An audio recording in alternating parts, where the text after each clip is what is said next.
Gaur Hari.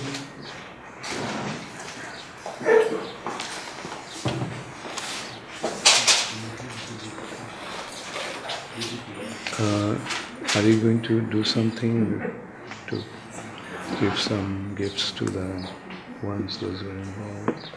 I'm planning. Hmm? Why don't you? How many do you think can be there?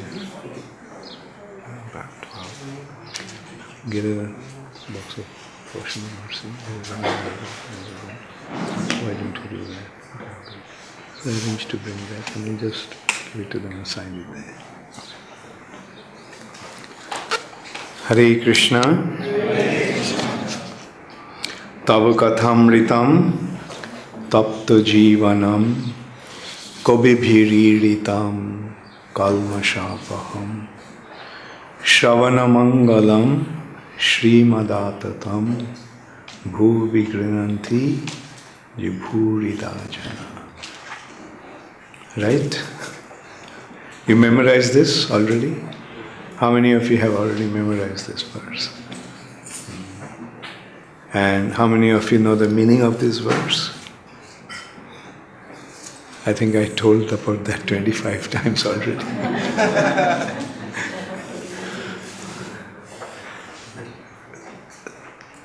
Kathamrita means nectarian words. About whom? First of all, who is saying this? Who is singing this? The gopis. When? In Vrindavan. When? When Krishna disappeared from the rasa dance. Krishna disappeared from the rasa dance and they are searching for Krishna. While searching for Krishna, they came to the bank of Jamuna and expressing their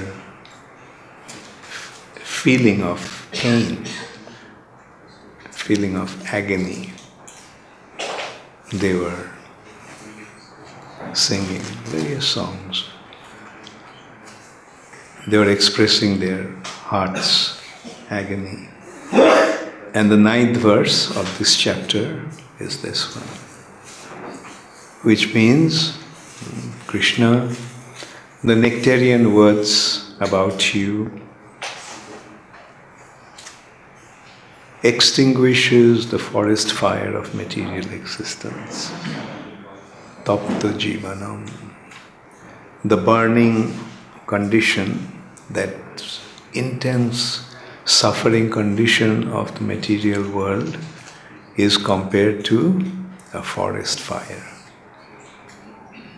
And words about you, the nectarian words about you, extinguishes that forest fire.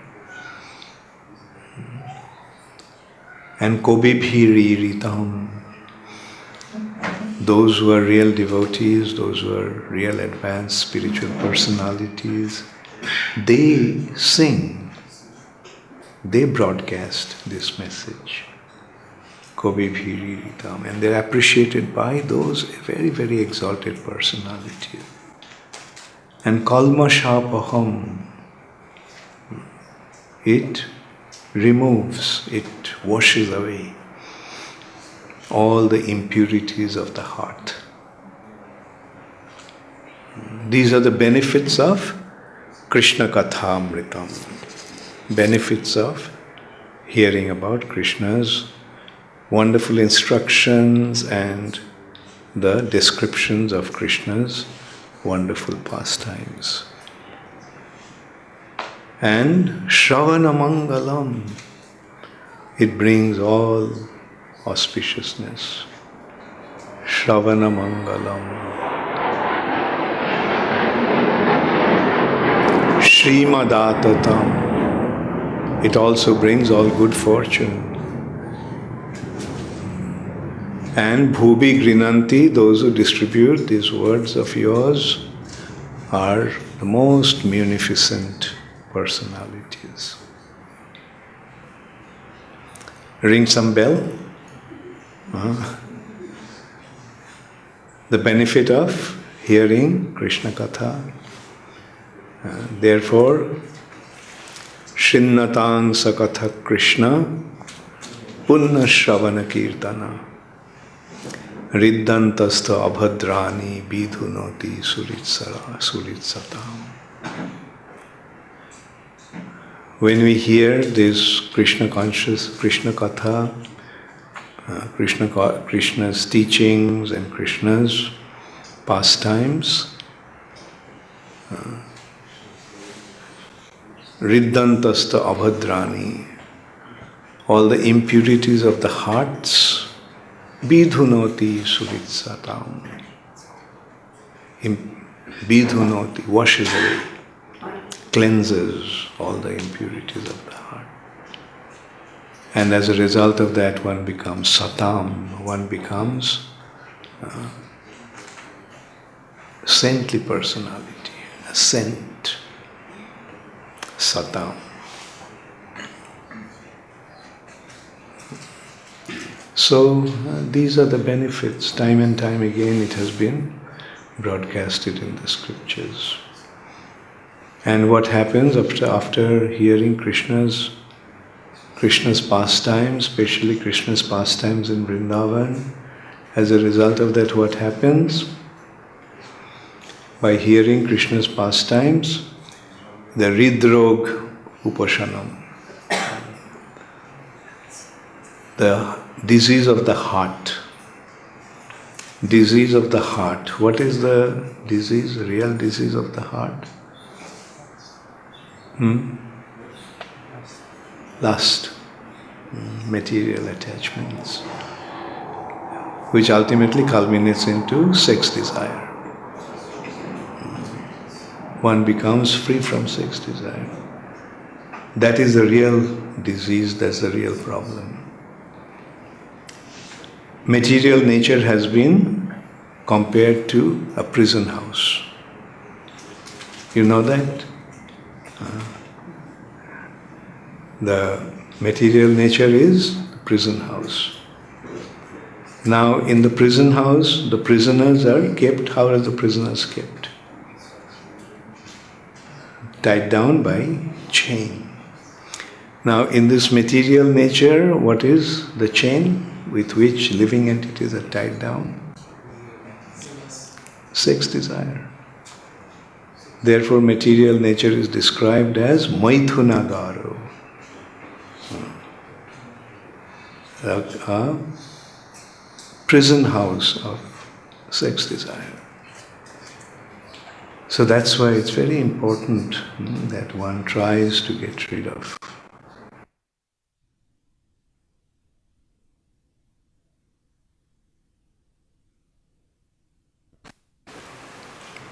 We want to become free from the prison house of material nature. But if we want to really get out of the prison house of material nature, what we have to do? We have to get rid of the desire, because that's what is tying us down to the material nature.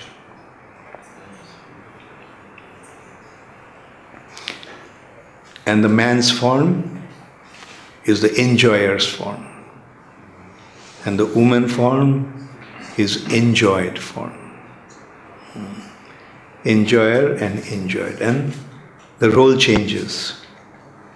Oftentimes, one who is a man in this life becomes a woman in his next life. And it goes on. Sometimes enjoyer, sometimes enjoyed.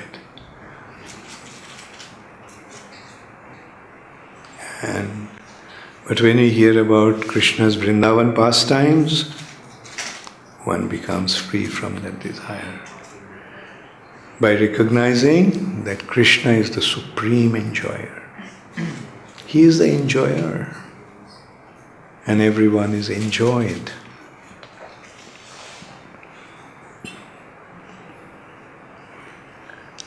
So, this recognition is very, very important. Krishna is the supreme enjoyer. The Bhoktaram Jagatapasam. Bhokta means enjoyer. Now who is the enjoyer? Krishna is the enjoyer. Sarvaloku Maheswaram. Why Krishna is the enjoyer? Because he is the supreme controller. He is the supreme proprietor. One who is a proprietor, only he can enjoy.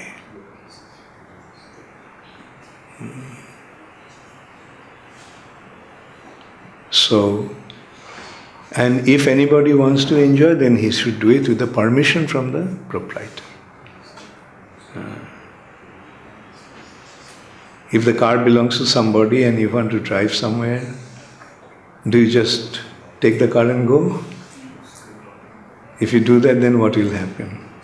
The owner may report to the police and they may come and arrest you. Oh, why did you steal the car? What is the definition of stealing? Do you know what's the definition of stealing? Yes, okay. Very good. Take something without asking the proprietor. Right? So, there is a way to take the thing. Go and ask the proprietor.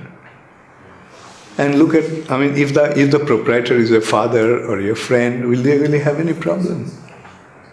He'll say, okay, here are the keys. Go. Use it as long as you want. So similarly, if we want to enjoy, then we must do it with Krishna's permission. With Krishna's permission, Krishna, please allow me to have this. And best is to use it in his service.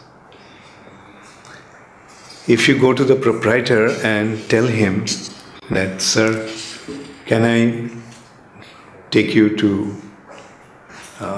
London? How will you take me? I'm sorry, I don't have a car. You have so many cars, can I take that? Yeah, sure. Here's the key, the best car. Because it's for his benefit, for his sake, the proprietor will be happy to give you. So that's why it's always better to ask the permission before we offer it to Krishna. Now sometimes there is a misconception. People say, oh, it is immoral why Krishna acted like that. And it is actually, from the material standpoint, it is immoral, Krishna's activities in Vrindavan. He is doing all kinds of things. Right? Like he is calling them in the middle of the night and dancing with them. And all kinds of exchange he is having with them. So apparently it's immoral. But the thing is that it will appear immoral only when we don't recognize who Krishna is. If we recognize that Krishna is the supreme proprietor, supreme enjoyer, then what is the problem? If the proprietor uses something for his sake, can there be anything wrong with that? So, that's why it's very important. That's why Prabhupada suggested. First, Bhagavad Gita. By reading Bhagavad Gita, we understand the difference between us and Krishna. That is the first difference. And we recognize that Krishna is the Supreme Personality of Godhead. Parameshwar Bhagavan. And therefore we must surrender unto Him. Isn't that the basic teachings of Bhagavad Gita? Mamekam sharanam braja. Surrender unto me. Why surrender? Because Krishna is the Supreme Personality of Godhead. And then we get to hear about different activities of the Supreme Personality of Godhead. Why He is the Supreme Personality of Godhead? Because He created everything. Srimad Bhagavatam is revealing that point. Krishna is the supreme creator. He created everything. Sarga, the first aspect of Srimad Bhagavatam, creation. Who created everything? And then, who is maintaining everything? Who is maintaining everything? Krishna. And in order to maintain, what kind of arrangements he made? The planetary system, how it is. And what kind of arrangements he made? Appearance of different Manus, Manvantar, different demigods are coming, becoming in charge of different departments of the universal affair. So in this way, gradually, it is taking us to the point of developing our loving relationship with Krishna.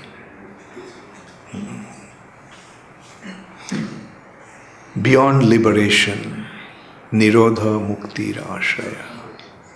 Mukti means liberation, and beyond liberation is Bhakti. So then only we understand, then only we become qualified to approach Krishna's Braja Leela.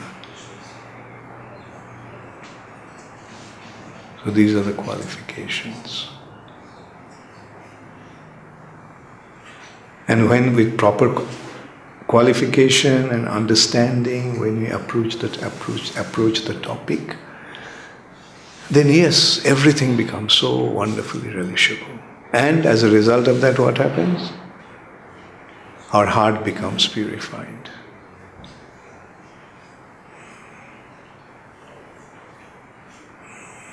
So this is a process, there is a specific process. You want to become free from the disease? You have to take the medicine. And you want to become free from the disease? You have to follow some rules and regulations.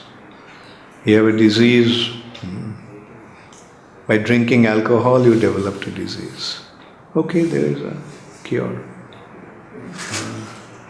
But then what you have to do? You have to stop drinking alcohol.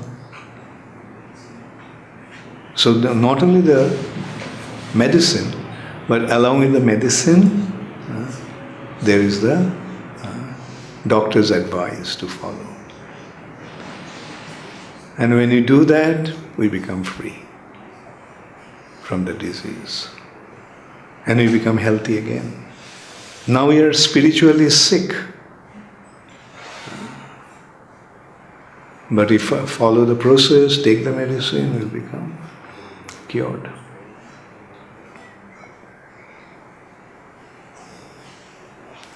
So those who think that Krishna's activities in Vrindavan is immoral, unethical, then there are certain pastimes of Krishna to make us understand. Krishna actually has some very interesting relationship with the gopis. Krishna is Gopi Jana Vallabha. He is the lover of the gopis. That's Krishna, lover of the gopis. So he has his loving exchange with the gopis. And sometimes, you see, there is a saying that love becomes more intensified when there is obstacle.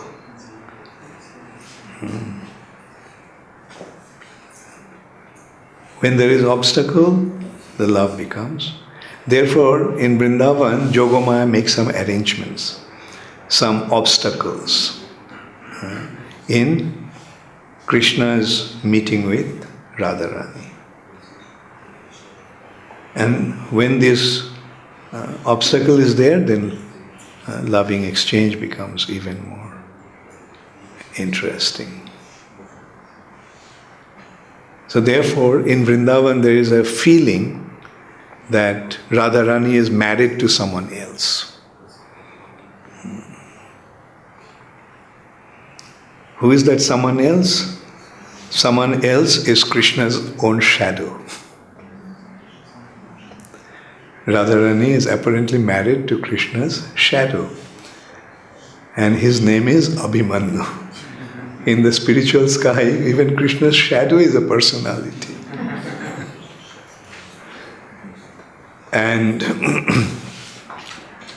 sometimes Krishna has some exchanges with Radharani as if there is this Radharani belongs to, Radharani is married to someone else. And Krishna sometimes meets with Radharani under various pretexts.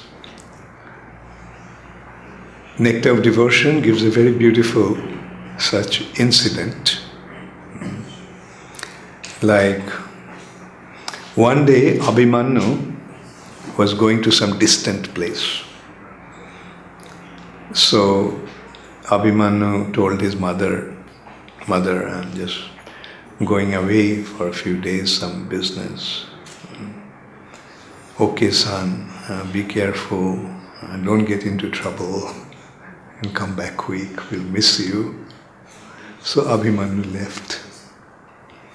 After a while, Krishna, appearing as Abhimanyu, came to the house.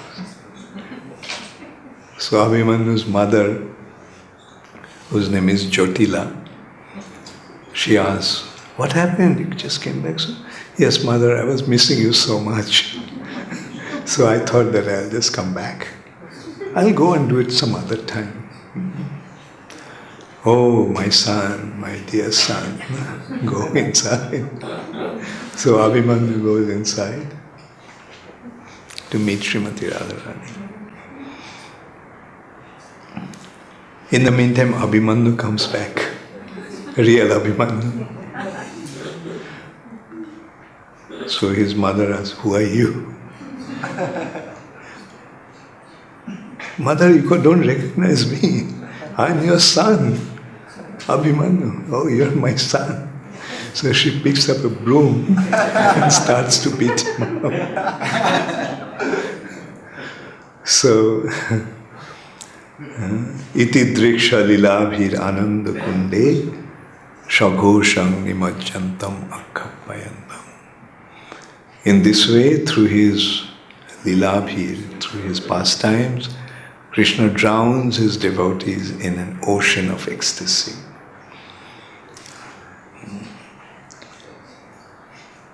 So in this way, but then they got to know that the previous one, the real Krishna, this one, the previous one was Krishna and this is the real Abhimanyu.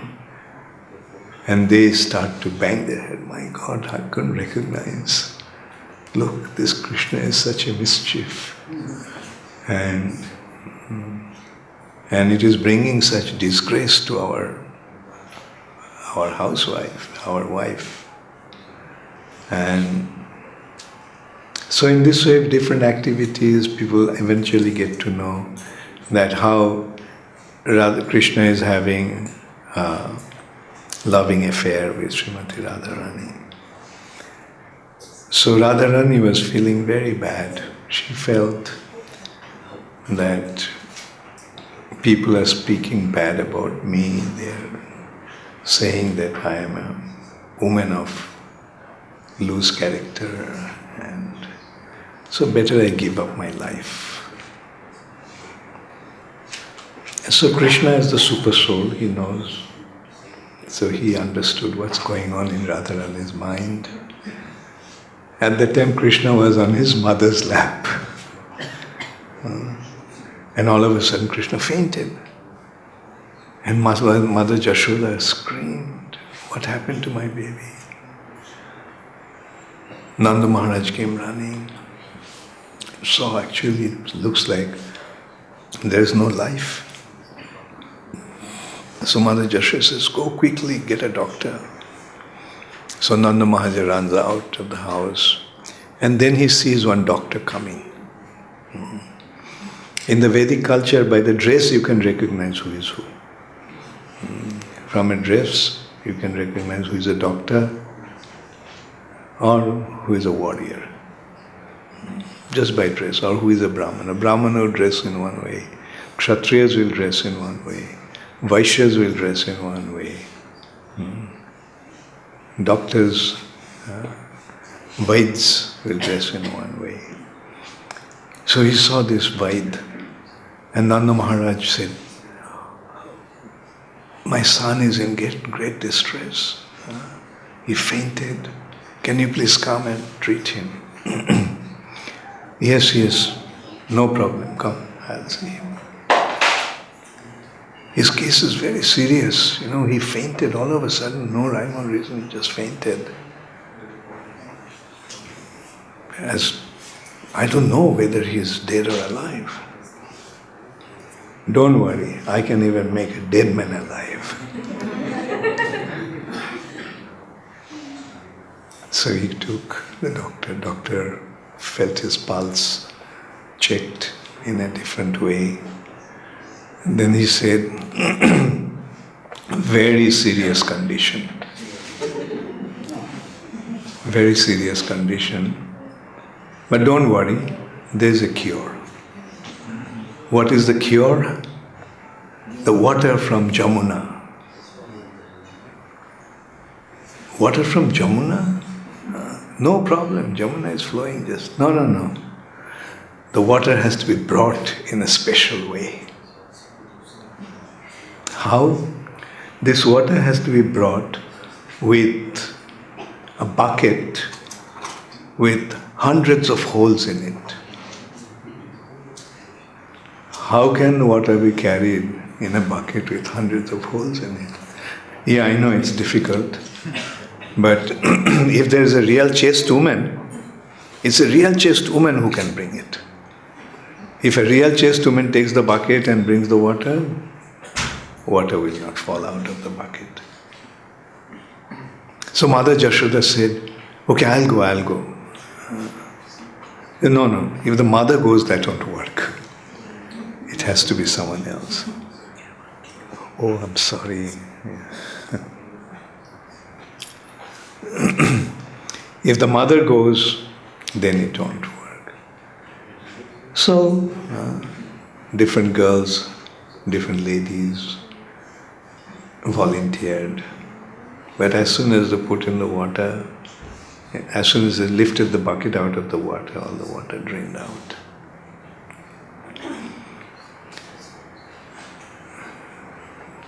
Critical situation. It seems that in Vrindavan there is no chaste woman. Okay, let me make some astrological calculation and see if I can find somebody. So he drew some line and put some numbers. Yes, 2 names came up. Who are they? Jyotila and Kutila. Abhimannu's mother and Abhimannu's sister. So they were reported, this is what happened, we need water, Krishna fainted and we need water from Jamuna to be carried in a bucket with hundreds of holes. And it's impossible to carry the bucket of water with holes like that.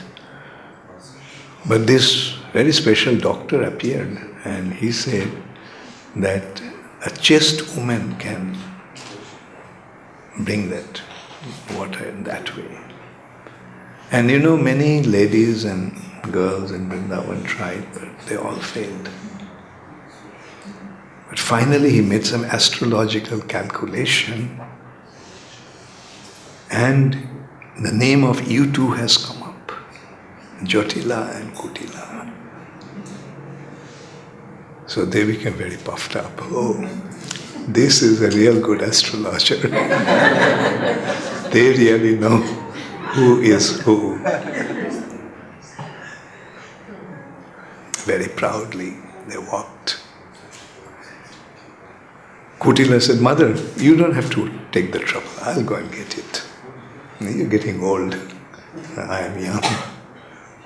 So she took the bucket, drowned it, lowered it in the water, and as she proudly lifted the bucket, all the water fell off.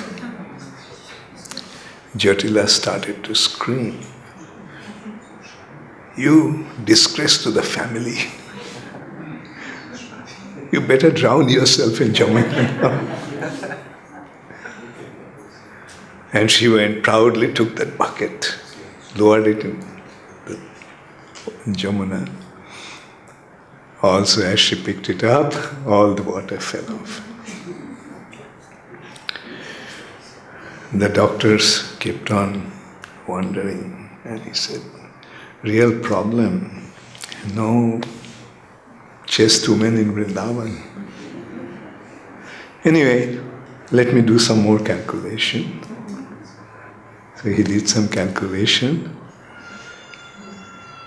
Another name came up. Who is that? Who is that? Radha. Jyotila and Kutla started to laugh. Radha? Chest? But Nanda Maharaj and Yashoda didn't pay any heed. So Yashoda said, "Nanda Maharaj, you go and please bring Radhika." So Nanda Maharaj, along with some other elderly gopis and gopas, went to Srimati Radha and told her everything and said, "You know, Radha, you are the last hope." And Radha was already feeling very embarrassed that already everybody knows about my character, and now it's going to be publicly exposed. But Nanda Maharaj said, "Radhika, it's just a matter of Krishna's life, so you have to come." So being persuaded in this way, Radhika came with her head bending down, with faltering feet. She came, picked up the bucket, walked to Jamuna, lowered the bucket in the water, and with a pounding heart, she lifted the bucket. Not a single drop of water fell.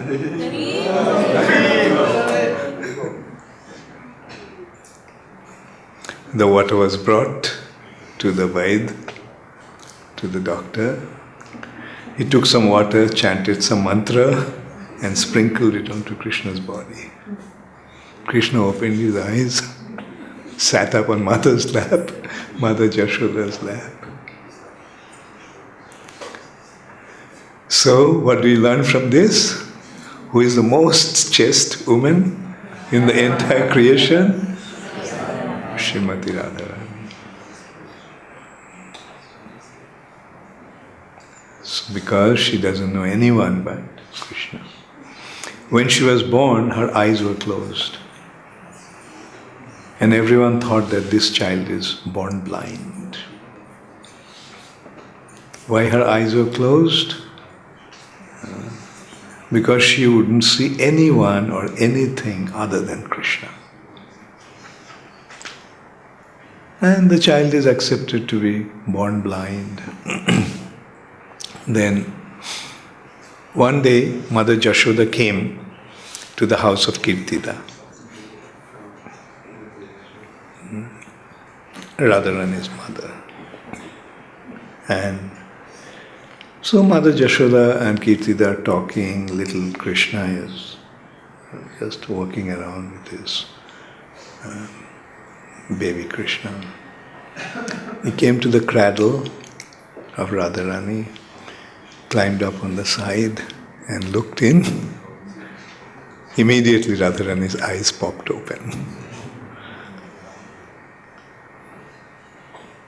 So this is Srimati Radharani, and this is how she is the most chaste woman. Krishnaika Sharanam. She knows only Krishna and nothing else, no one else. Sthabar jangam dekhe, na dekhe tar murti, sarvatra sphuray tar ishtadev sphurti. She sees moving and non-moving objects, but she doesn't see them. She simply sees her worshipable Lord in everything.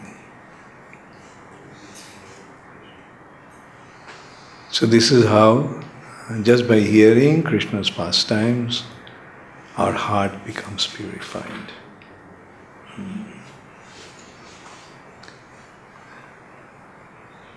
So, please become very good devotees. Our business as Gaudiya Vaishnavas is to become the maidservants of Srimati Radharani.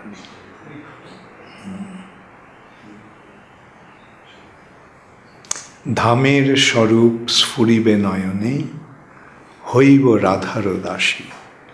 Bhakti Vinod Thakur is saying.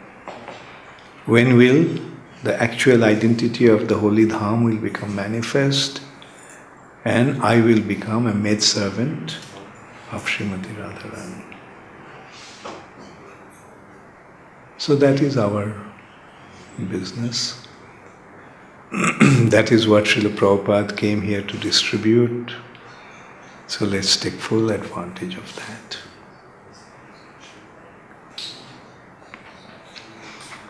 So, okay, now today is the last session. Okay, last questions. Does anybody have any questions? Yes, Jadurani. There's a question from the Santi Mataji, which she asked me to ask in first of all. Okay. It's about offering Bhoga. Can I ask that question? Okay.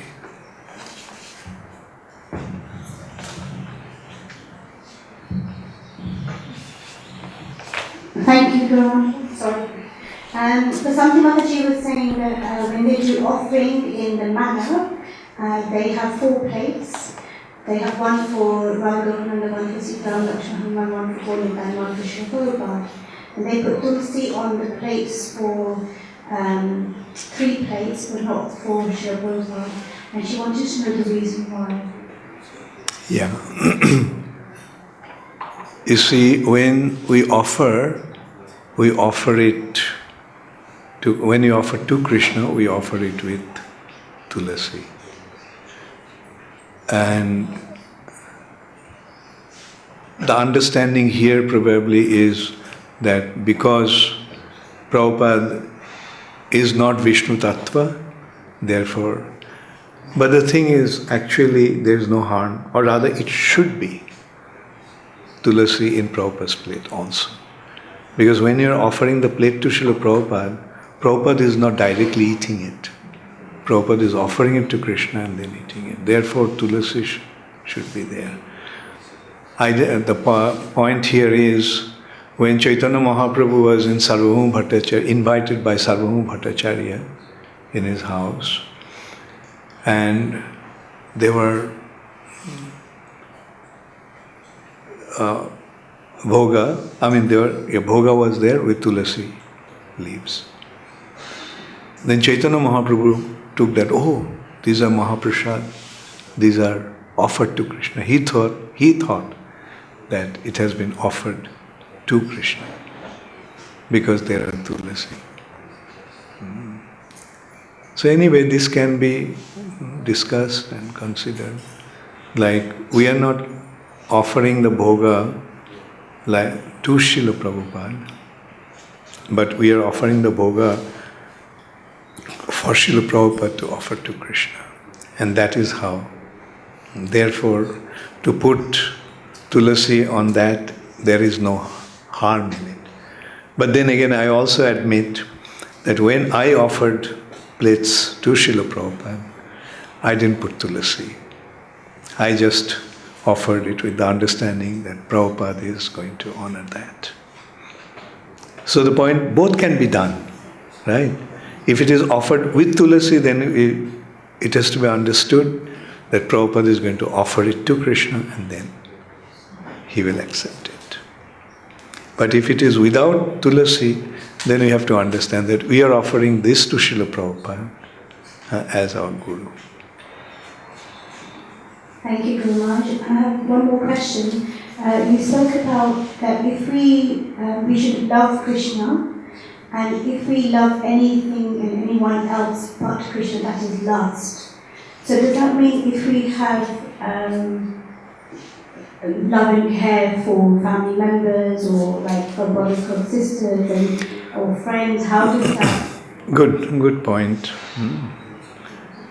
The love should be for Krishna. And that love can be reflected onto others. That love is reflected onto the others in the form of friendship, affection, and respect. To the seniors, it will take the shape of respect. To the equals, it will be in the form of friendship. And to the juniors, in the form of affection. But the actual love is on Krishna, and then they're reflected on as Krishna's parts and parcels or as Krishna's devotees. Thank you very much. Hare Krishna. Yes.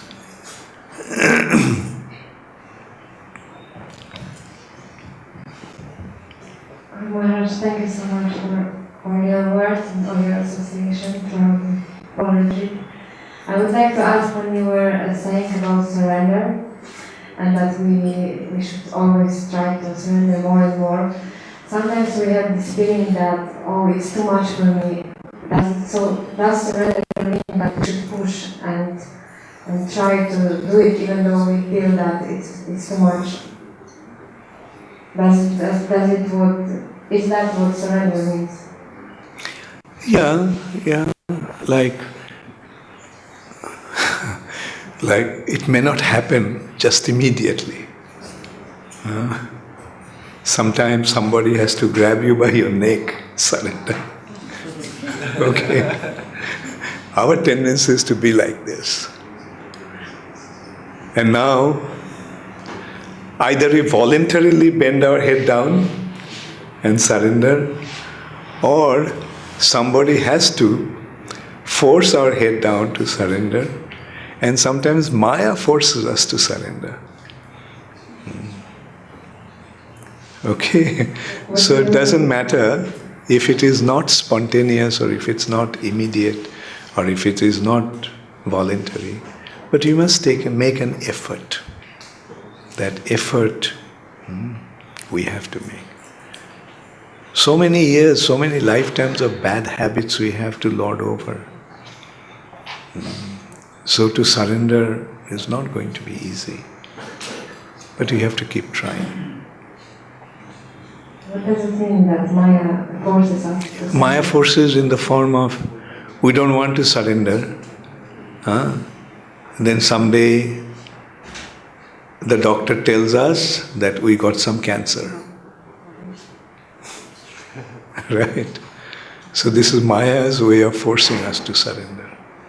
Or some difficult situation, Maya forces us to surrender. Like that actually reminds me, one of my godbrothers once told me, in Philadelphia, one person used to come to the temple. For years together he had been coming. But he didn't surrender, or he didn't take initiation. Then one day, or he didn't move into the temple. Then one day he just came. He said, I'll join the temple. So he was the temple president. He asked, why? All of a sudden you want to surrender? And he told that the day before he got the report that he got cancer. So now, See, Maya reminded that, look, death is so near, so surrender. So the point is, you see, like, this is how Maya can force us. Or somebody is very rich, there it happened, there are many times there are such incidences.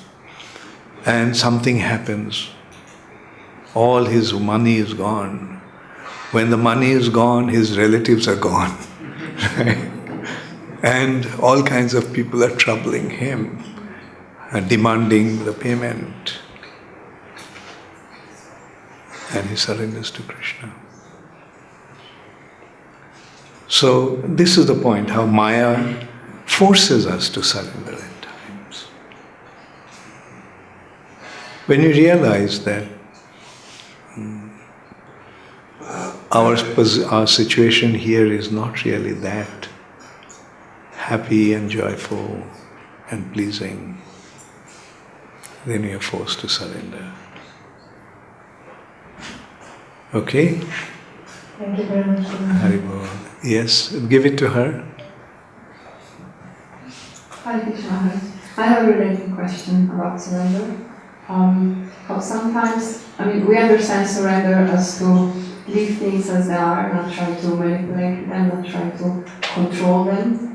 But at the same time, sometimes surrender then means that we have to take a conscious action.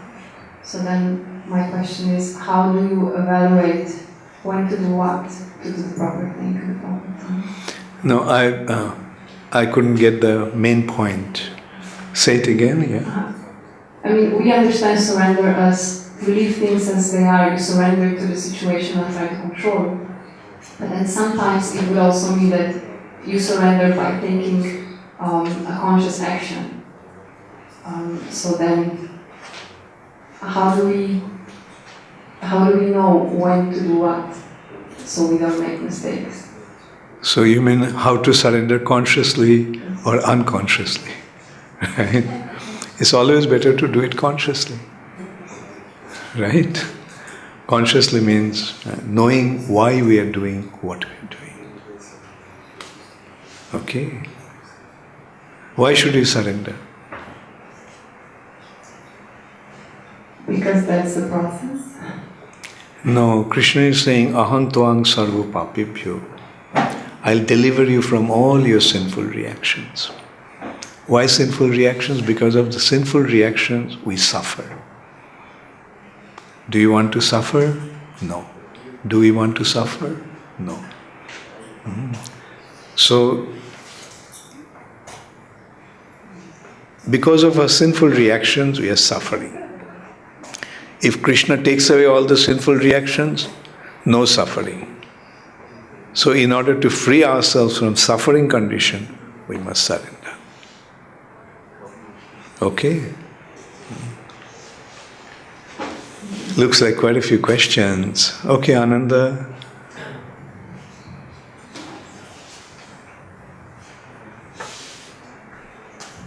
Hare Krishna Maharaj. Two questions. One is from a devotee friend of mine.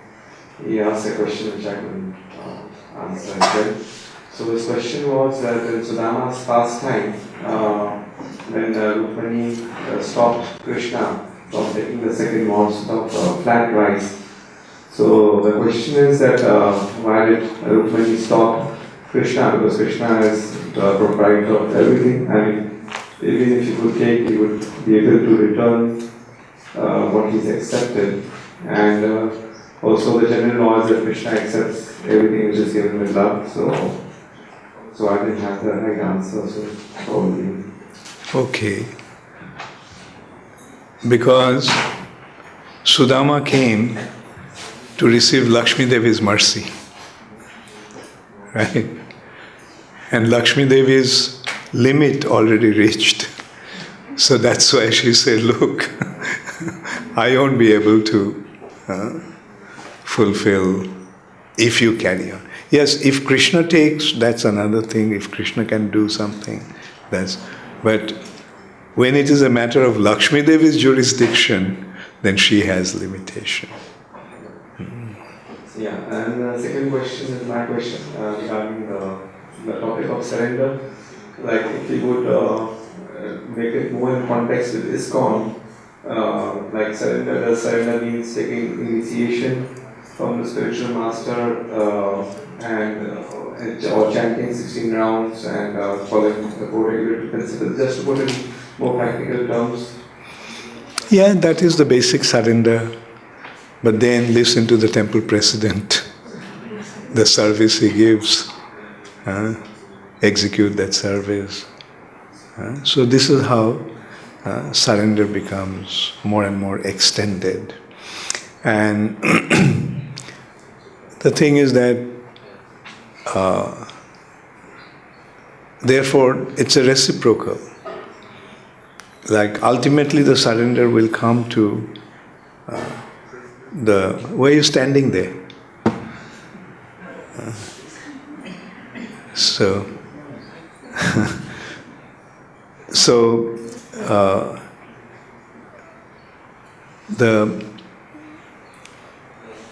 like it becomes not just a theoretical thing, it is a matter of practice also. The practice will be listening to the service that I am assigned to. These are the practical aspects. Therefore, it is important also that the Krishna's representatives makes the process of surrender easy, not difficult. Like sometimes we see that people come with an intention to surrender, and then after some time they go away. Why? Because they are not treated properly. And anyway, so it's like everybody have to make an effort to make life easier for everyone. Especially when we are in leadership position, we should be very careful that we should help others to surrender. Thank you. Okay, Dhananjay. About Tulasi, sometimes it is used as an Ayurvedic medicine. Is it proper for us? Well, if you do that, then offer them to Krishna first, and then use that Krishna as Krishna's prasad. Tulsi. But non-devotees, they don't know they can use it. But yes, Tulasi has many medicinal benefits, and it can be used by. But when it is done by devotees, it's better to offer that to offer that to Krishna, and then use that. Maybe like offering the supermarket. For me, it would be like offering the supermarket. Well, if you can collect the tulasi, you can jolly well offer them to Krishna also. Right? Offer them whole basket full of tulasi to Krishna. Alright? You don't have to, not the supermarket, you don't have to offer the whole garden. Yes, Raghunath? Regarding to this, and I saw tulsi tea. That means that you have to boil tulsi. Is that proper? It will depend upon your devotion. If you are sensitive about tulsi, no, you won't do that.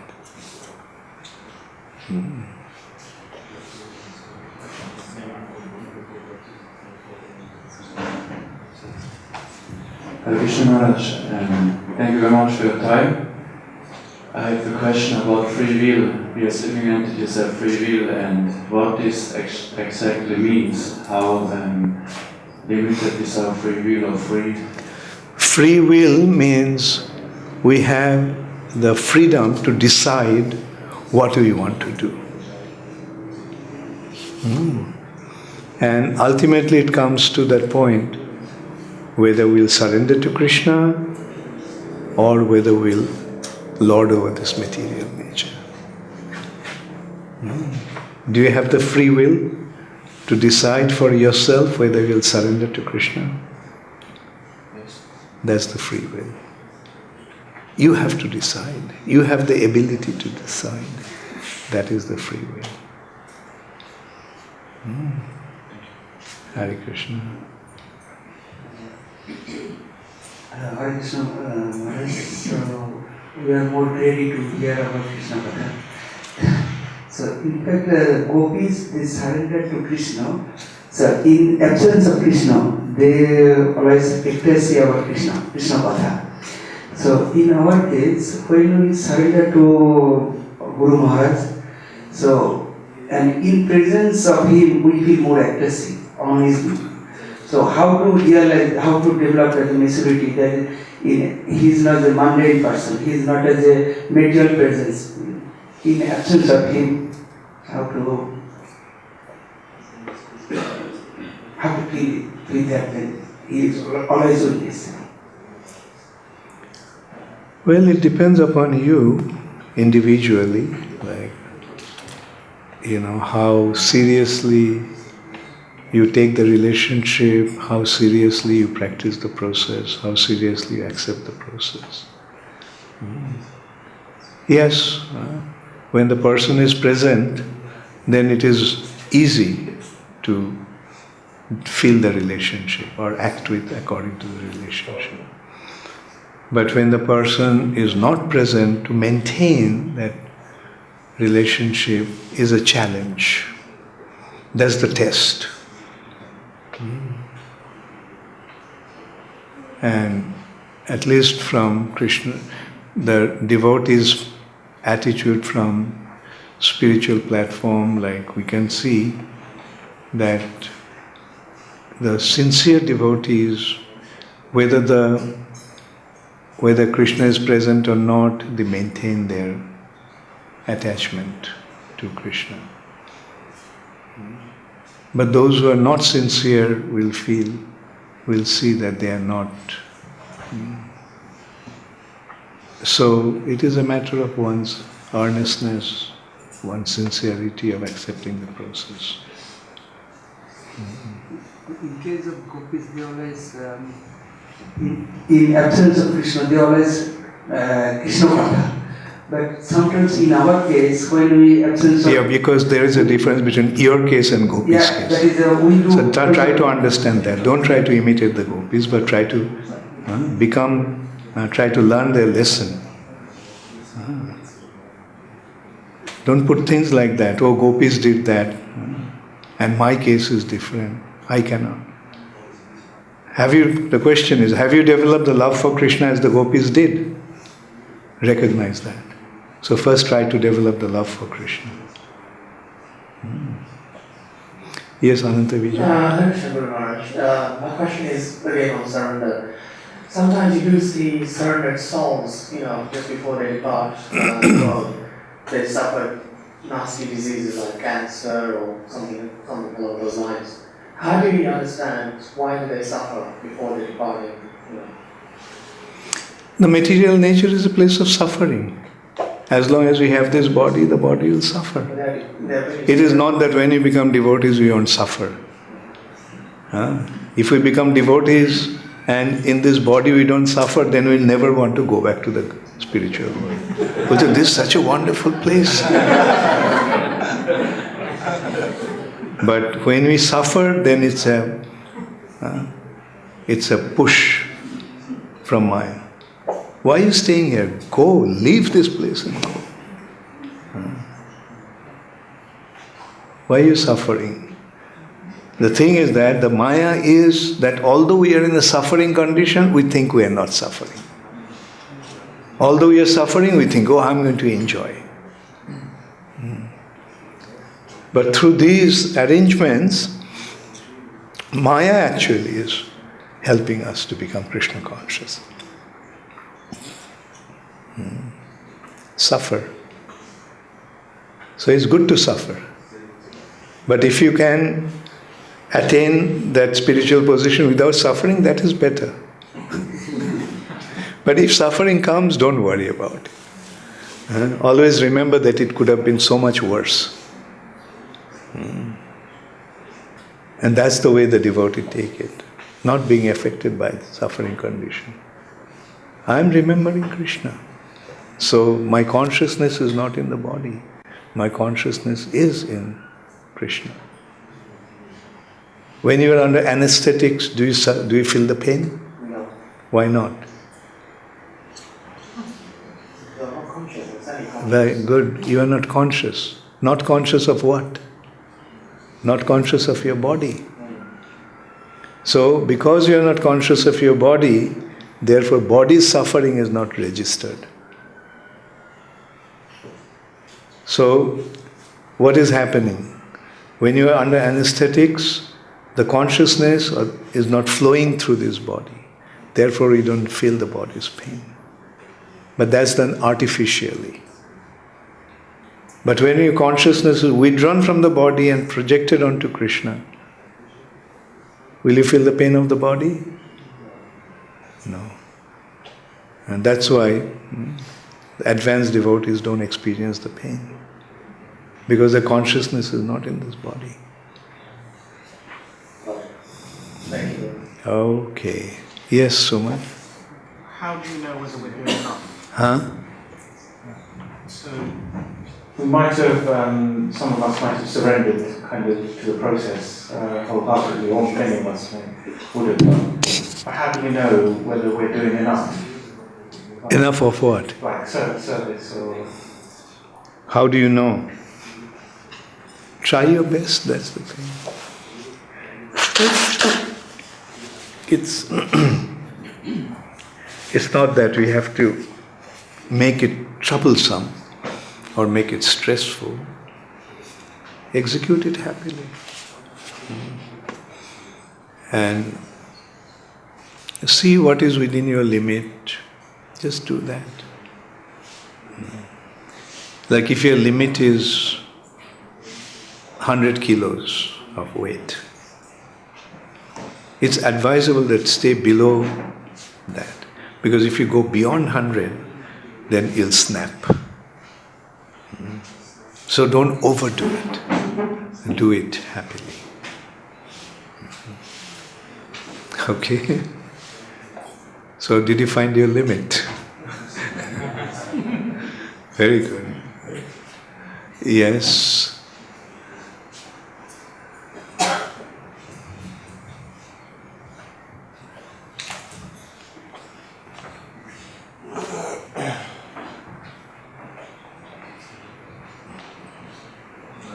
I don't know if I can allow myself to ask this stupid question, but I feel like it, so I don't know.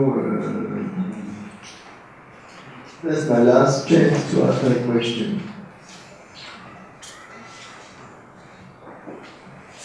You go ahead. Well, I'm in a position where I am tempted by evil forces. And still my consciousness is not disregarding this danger, and still my love for Krishna does not increase a bit. I'm doing service in temple, and I'm chanting 18 rounds a day, maybe not perfectly. I acknowledge. But still, my consciousness is still sleeping, and I am 2 years younger than you, but I feel old age is coming, and I don't know what to do, because I am doing service in temple, but I go to post office, I put a stamp on my letter, and I put the letter in the box, and it will be taken by post officers and sent to my destinator without. I had to think about it. The process of going to the post is very complicated, very sophisticated, and that's my situation in Radhadesh. And like this, and I wonder how people do like this. Vishesha, very good. That you are rendering service for so many years without deviation, That's a very good sign. And you can rest assured that the letter is stamped and went to Krishna.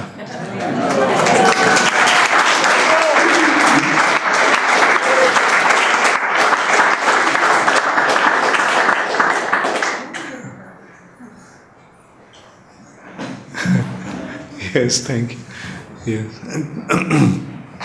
Tulsi Manjari and then Nayana Manjari.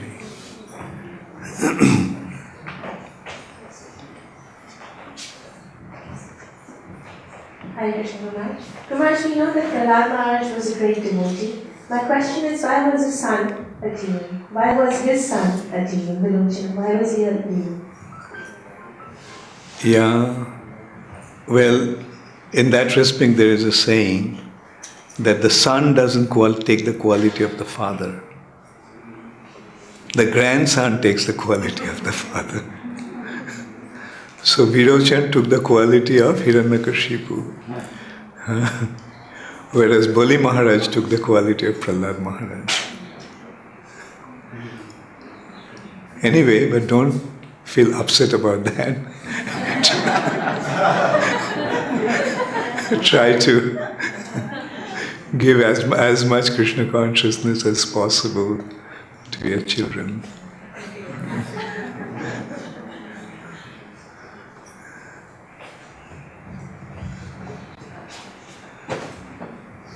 Guru Maharaj, I wanted to ask also about surrender.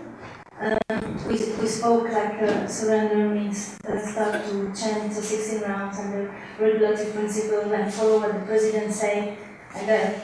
So, but on a higher level and the highest level on like as a Niskom devotee, what it means? Like higher and highest. The highest level, as you are asking, is one sees that everyone else is a master and he is the servant. And the lowest level is one thinks he is the master and everyone else is a servant. So this is like Uttama platform? Yes, Uttama platform is Sarva Bhuteshu Japashit Bhagavad Bhavam Atmanaha. So this is the highest? That's the highest. Okay, and I have like a second question, like is that Krishna has like specific plan for each devotee, or each devotee is like free to do something like?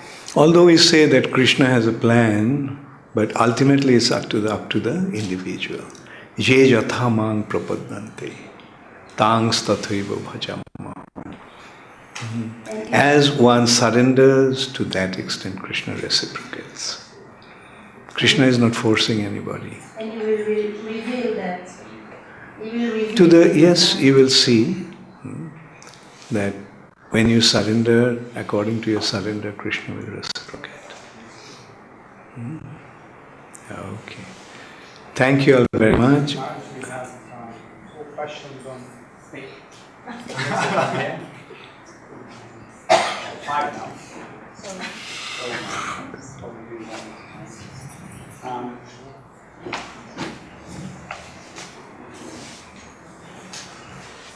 Hare Krishna Guru Maharaj, Pranam. In the afternoon you told the story of past life of Prahlad Maharaj. We always hear that Sri Nrsimhadev took avatar for Prahlad Maharaj. Then how is it possible that Prahlad Maharaj is the earlier life when Sri Nrsimhadev turned? Your servant. Okay, that's the question. You see, the time moves in cycles. In some previous age, Nrsimhadev appeared. Right? And temple was there. So we have to understand that the temple is from the previous kalpa. Next question is, I have health issues and have pain all over my body and I'm not able to make it to Mangala Arti. Does this mean I'm on a bodily platform and not surrendered to Krishna? Well, at some point, it will happen to all of us. The body will be in a state where we won't be able to attend Mangalarati. But that doesn't mean that we are on the bodily platform. That's the body's nature. Janma mrityu jara vyadhi. But the thing is that when the body is not able to function in Krishna consciousness, when the body is not able to render devotional service, we have to render devotional service in the mind. At some point we all will be lying in bed without any ability to move. Should we give up our devotional service? No. Then in our mind we have to render devotional service. In our mind we can cook some nice prasad, offer to Krishna, dress him up nicely, make some beautiful flower gardens. Can we do that? Yeah, but we should do that only when the body is inactive, not when the body is active. Render service in the mind. No, that will be cheating. Wherever our consciousness is, we should engage in Krishna service. Okay, go quickly. Dear Maharaj, a lot of us at this retreat are either grihasthas or aspiring to be grihasthas.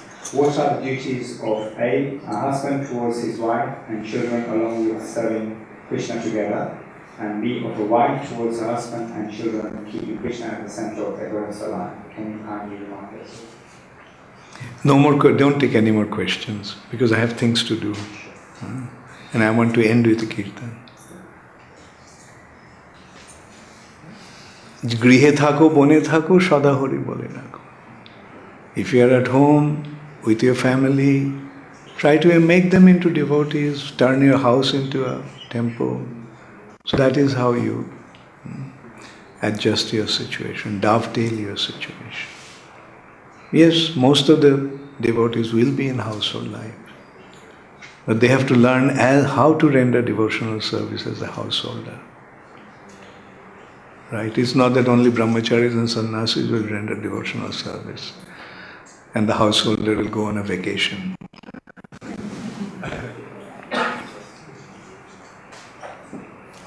Answers all questions? The last one, which was submitted. Okay, you can take the one from Ramananda. I know. Just follow on the floor. That's just Okay. Last one on the submission. Why is it that in many stories in Srimad Bhagavatam, a beautiful woman is a distraction to spiritual progress of the man? What's that? Why is it that a beautiful woman is a distraction to spiritual progress of the man? Is it not the fault? It's not the fault of the woman. Women can not help her natural features and beauty. Please explain. Yeah, very true. The problem is not with the beautiful woman.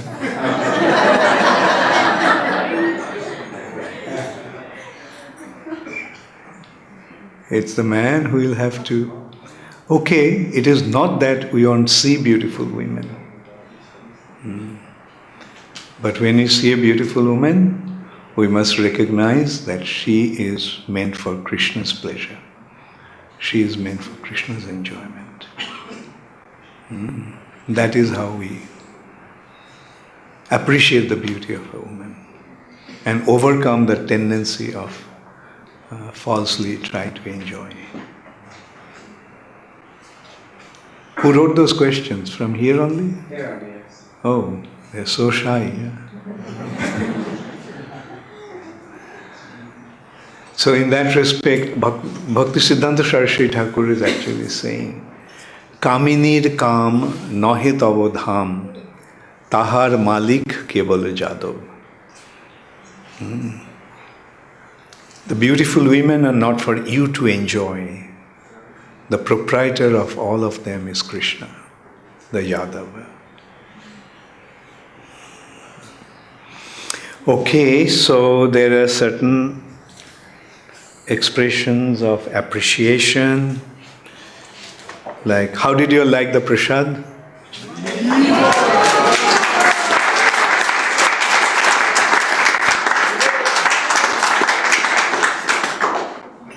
Actually, this is one aspect where everyone becomes very appreciative. Or everyone becomes very critical. If the prasad is not nice, everything is spoiled. If the prasad is good, everyone is happy. I can see how blissful you become.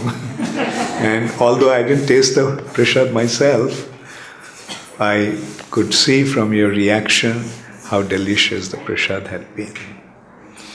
So,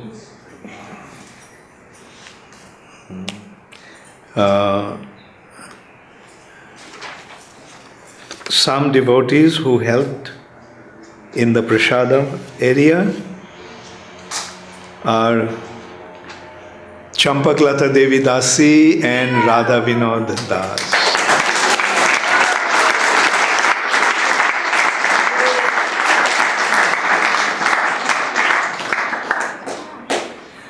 So, Radha Vinod, come here.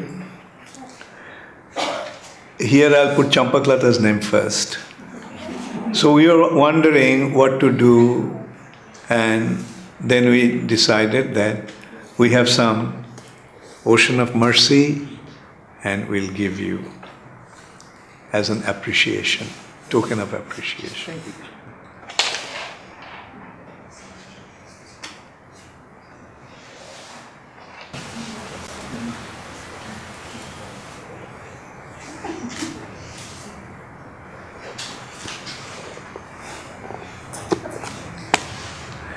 Thank you.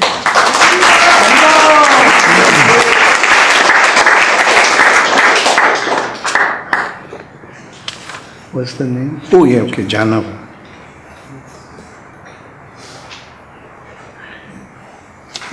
I couldn't, because it's scratched out here.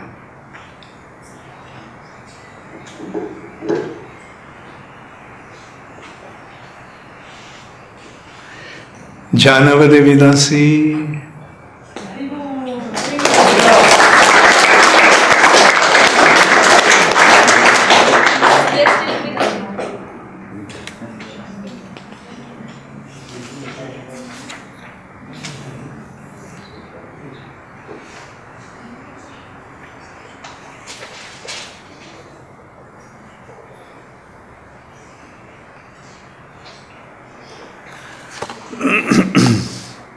Next is Vasanti Devi Dasi, also not here. Okay, Monica. Oh, they all are in the kitchen. Okay, I'll write to them afterwards. Then Basha Banavi, she's also, oh, they're all in the kitchen. Then Krishna Purna Devi Dasi.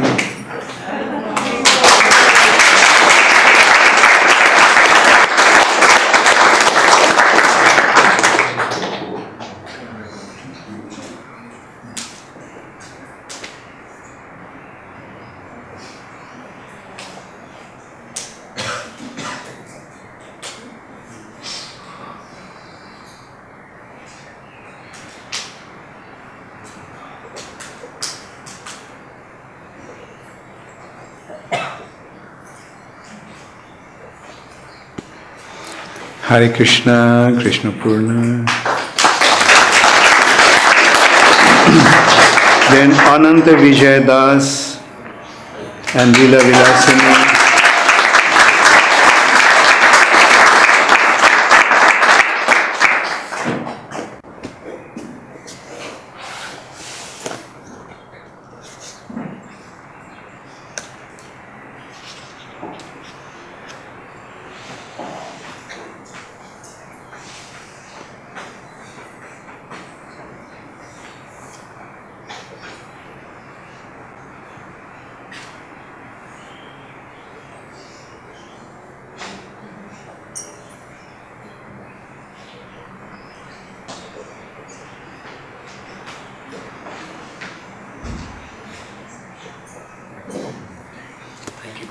Hare Krishna. Shall I go and call the cooks? Shall I call all the cooks? Shall I call them? Who? Varshava, Meena, and videos. If you want to give them. Oh, now? Yeah, you can call them. Yeah. Then Ramananda Rai and Kamala Manjari.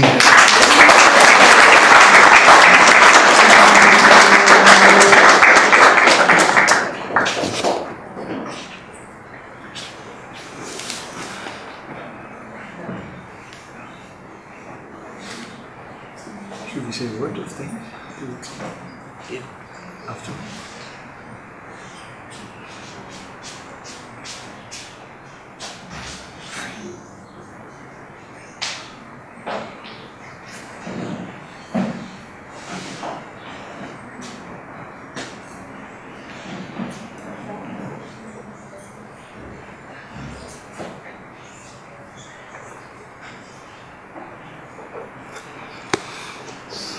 I know most of you have the book, and probably have read them before. But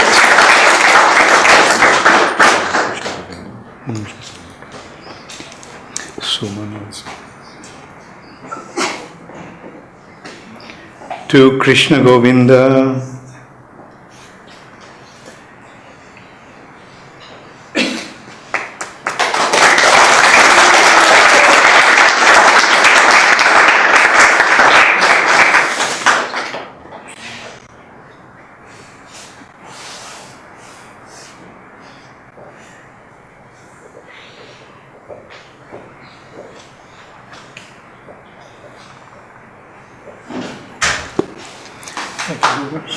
Suman,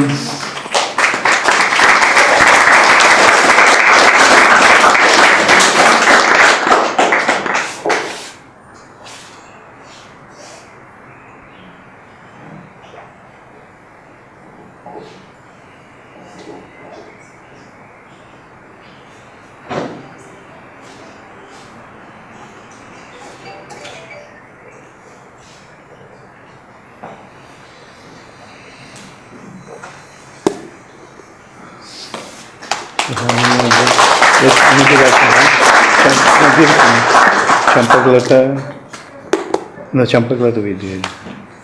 Then Basanti. Janava we did.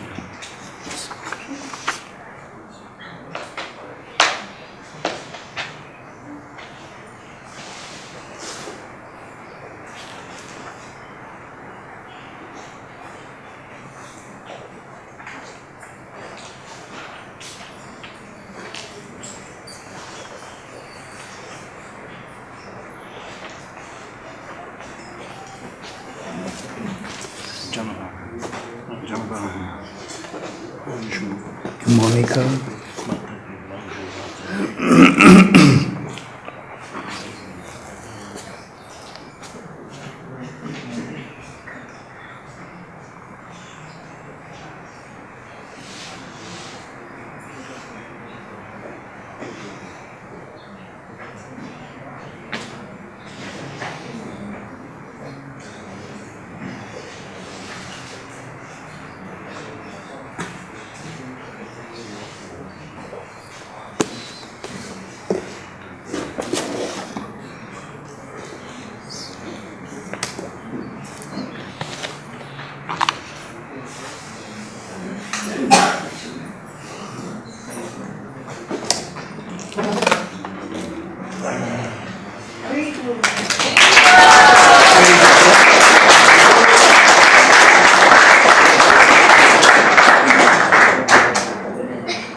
Radha Vinod.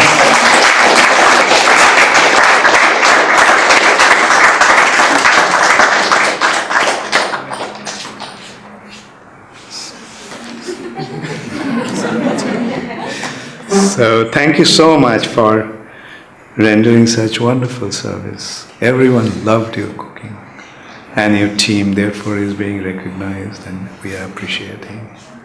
Thank you.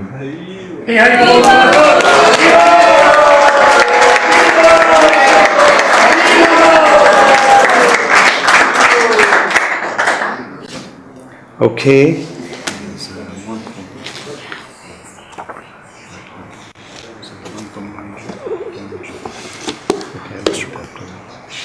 So those who are here, we give to them. Who's next?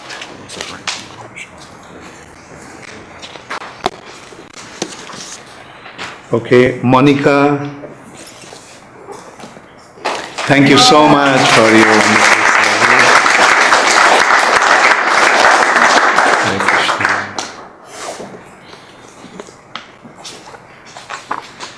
Vashabhanabi.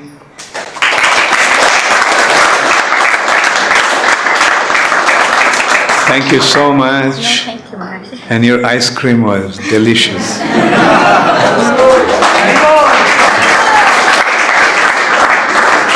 Vasanti.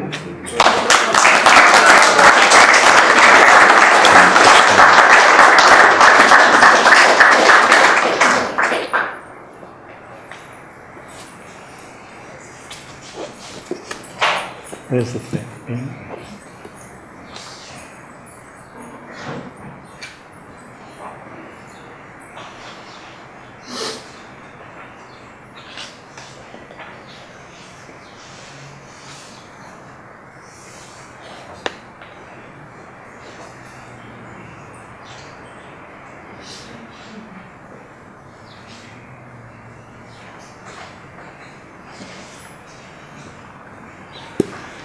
Janava.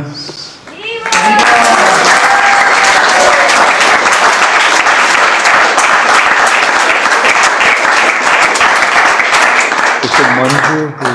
Where is Manju here? What did she do? Oh, okay. Oh yeah, she was kitchen also.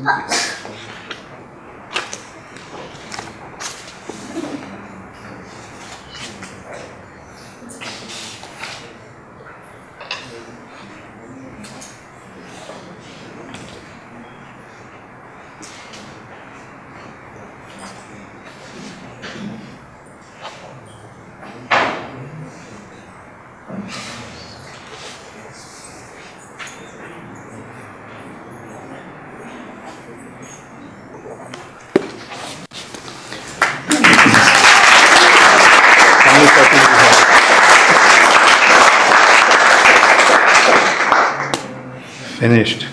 Okay, now is the time to really appreciate somebody's service. That is Gaur Hari.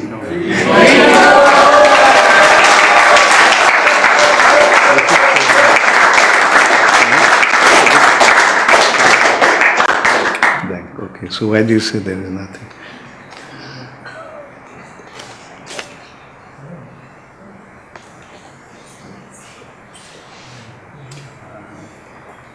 I'd just like to say, obviously, a big thank you to Guru Maharaj for taking his time out from his busy schedule to be with us.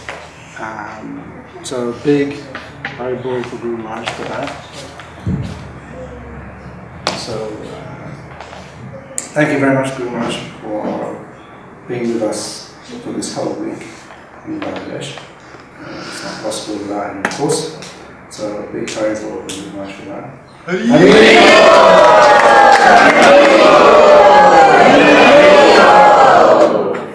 leading some wonderful kirtans. And also, of course, I'd like to thank all the devotees who came, took the trouble to come. We have devotees from Switzerland, France, Netherlands, Italy, Germany, Spain. What about London? London, of course. The Radhadesh devotee community devotees also. So Gibraltar, Spain, yeah, absolutely. So thank you all for coming and participating so nicely in the retreat. Of course, it's not also possible without your participation as well.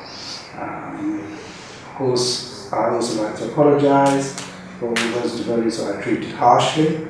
There's my words and actions. So please forgive me.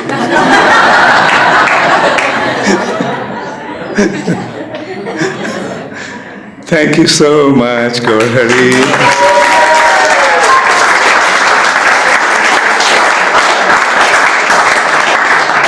So also we want to express our appreciation for Kamlesh Krishna.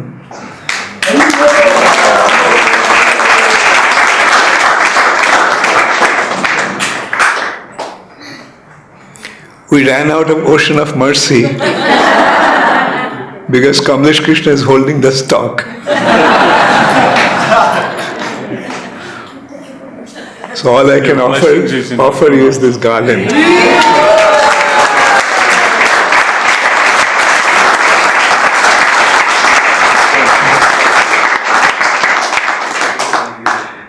So we can end the program with a little kirtan.